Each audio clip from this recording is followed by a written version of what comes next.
Amendment measure, the Lord Bishop of Sheffield. My Lords, I beg to move the motion standing in my name on the order paper. My Lords, I'm not entirely surprised to discover that this measure excites noble members of the House rather less than the last business. In the medieval period, clergy were paid mainly from income derived from land owned by each parish, known as glebe-land. The amount of land varied from parish to parish, and so accordingly did the income of the clergy.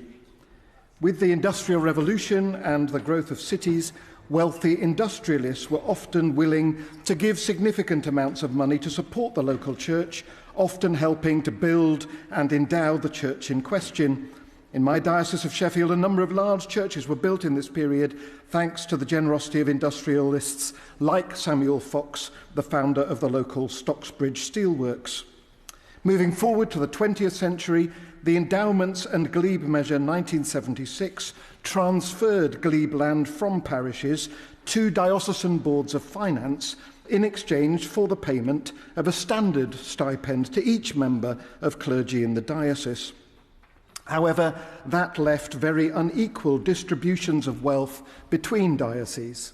For example, at the end of 2020, the Diocese of Oxford had Diocesan Stipend Fund capital assets worth £171 million, whilst the Diocese of Liverpool had only £1.5 million. Regardless of their wealth, each of the 42 dioceses in the Church of England is required under the Diocesan Stipends Fund Measure 1953 to maintain two accounts. The first is a capital account which holds the glebe land, legacies and other assets. The second is an income account which holds the proceeds from the capital account. The funds in the income account may only be used for specified statutory purposes, principal of which is the paying of parish clergy stipends. And this amending measure is concerned with the income account only. The existing legislative position means that the funds in the income account can only be used within the particular diocese itself. In 2020, the Church of England began to look at ways to enable a richer diocese to support a poorer one by donating funds directly for the payment of clergy stipends. The recommendation of the Church's Mutuality in Finances group, which I had the privilege of chairing, was to bring a simple measure for Synod's consideration that would remove the geographic restriction on the use of diocesan funds so as to enable one diocese to donate to another. This brief measure does this by amending the 1953 Stipends Fund measure by inserting a new single clause.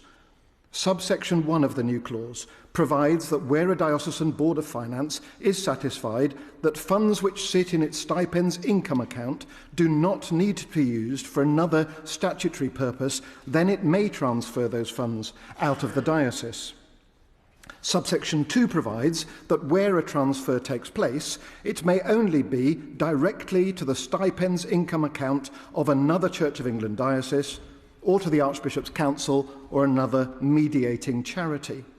And subsection 3 requires that where the Archbishop's Council or another mediating charity receive such funds, they may only transfer those funds to the stipends income account of another diocese or diocese. My Lords, it is important to emphasise that this new power is entirely permissive and there will be no obligation whatsoever on a diocese to use it. That said, the Church is confident that those dioceses who are able to be generous will be so. My Lords, I beg to move.